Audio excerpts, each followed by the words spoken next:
సత్సంగం సత్సంగం భగవంతుని లీలలు సాధు సత్పురుషుల గాథలు మహాత్ముల జీవిత గాథలు భగవంతుని తత్వం తెలుసుకునే ప్రయత్నమే సత్సంగం. ఈ సత్సంగం వినండి, వినిపించండి, వింటూనే ఉండండి. సత్సంగం ఈ సత్సంగం.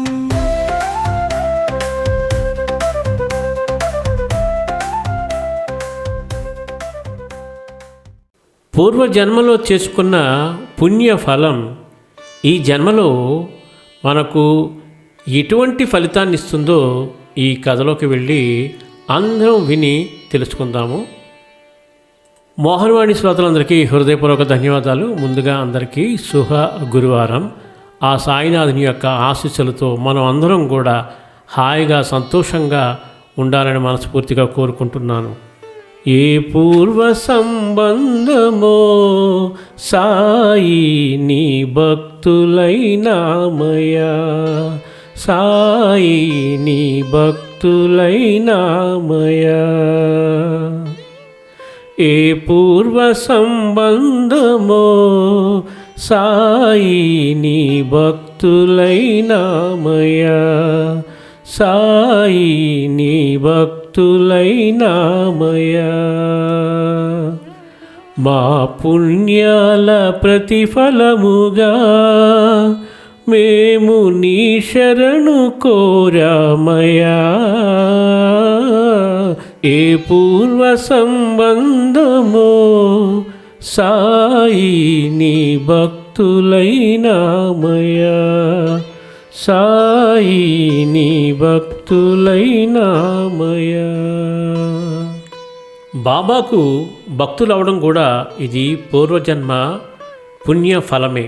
ప్రతిరోజు ఉదయం 7 గంటలకు వింటున్న ఈ సత్సంగ కథలలో మనకు ఈరోజు యలవర్తి శేఖర్ రాజు గారు అందించిన మరొక అద్భుతమైన కథను అందరం మొదటి నుండి చివరి వరకు పూర్తిగా విని ఎక్కువ మందికి షేర్ చేద్దాం. ఒకానొకప్పుడు ఒక పట్టణంలో నాస్తికుడైన వ్యక్తి వివాహం చేసుకోదలిచి నాస్తికురాలైన కన్యను అన్వేషించి వివాహం చేసుకున్నాడు. వారిద్దరూ నాస్తికులు కావడం వలన వారి ఇంట్లో దేవుని పటం కానీ విగ్రహాలు కానీ ఏమీ ఇంట్లో ఉండవు. కొద్ది కాలానికి వారికి ఒక పాప పుడుతుంది. ఆ తల్లిదండ్రులు వారి పాపకు కూడా దైవము ఉనికిని తెలియచేయరు.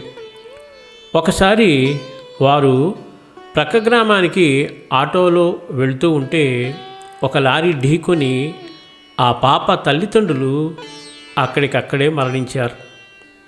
ఆ పాపకు ఎవరూ లేకపోవడం వలన ఆ గ్రామానికి చెందిన వ్యక్తి తనతో పాటు ఇంటికి తీసుకువెళ్ళాడు.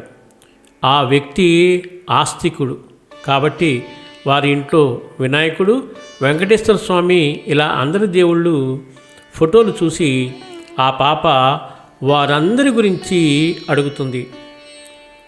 ఆ వ్యక్తి వారందరి గురించి వివరించి వారి ఇంటికి దగ్గరలో ఉన్న సాయిబాబా మందిరానికి తీసుకువెళ్ళి బాబా గురించి వివరించబోగా ఆ పాప, ఈ తాతయ్య నాకు తెలుసు, అమ్మా నాన్న చనిపోయినప్పుడు నన్ను రక్షించి మీరు వచ్చే వరకు తన ఒడిలో కూర్చుండబెట్టుకున్నారని చెప్పి ఆ రోజు నుండి ప్రతిరోజు ఆలయానికి వెళ్ళి విధిగా బాబాను పూజించింది. సహజంగా మనకు ఒక సందేహం కలగవచ్చు, నాస్తికులకు పుట్టిన బిడ్డను బాబా ఎందుకు రక్షించారు అని.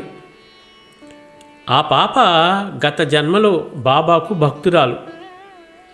అంటే మనం ఒక జన్మలోనైనా బాబాను సేవిస్తే వారి యొక్క రక్షణ మనకు ప్రతి జన్మలోనూ ఉంటుంది. అదే శ్రీ సాయిబాబా యొక్క విశిష్టత. ఎందుకు ఉదాహరణకు మనకు బ్యాంకులో ఒక అకౌంట్ ఉందనుకోండి, మన దగ్గర డబ్బు ఉన్నప్పుడు బ్యాంకులో జమ చేసుకుని మనకు అవసరమైనప్పుడు ఆ ధనాన్ని ఉపయోగించుకుంటూ ఉంటాము. అది ఈ జన్మకే పరిమితం.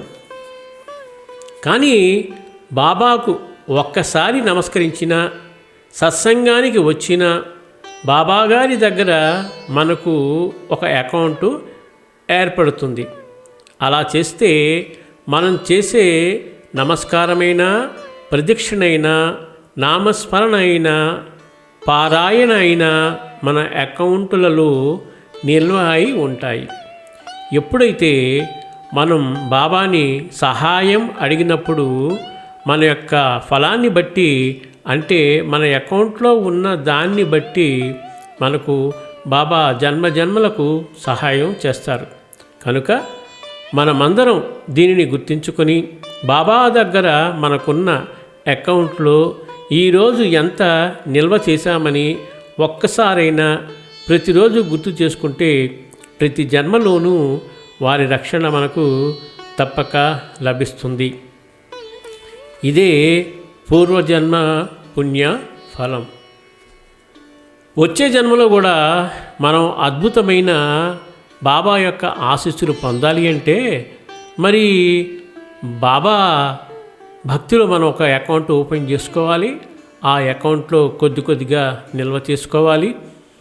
బాబా చెప్పిన 9 విధ భక్తి మార్గాల్లో ఏదో ఒక మార్గాన్ని ఎన్నుకుని సదా ఆ సాయినాథుని మనం సేవిస్తూ, ప్రార్థిస్తూ, స్మరిస్తూ, భజనలు చేస్తూ, వీలున్నప్పుడల్లా సత్సంగాలు చేస్తూ ఆ బాబా యొక్క కృపా కటాక్షాలకు పాత్రులైతే మనకు అత్యవసరమైన పరిస్థితులలో తప్పకుండా బాబా మనల్ని కాపాడుతారు అని ఈ కథ ద్వారా మనకు తెలిసింది.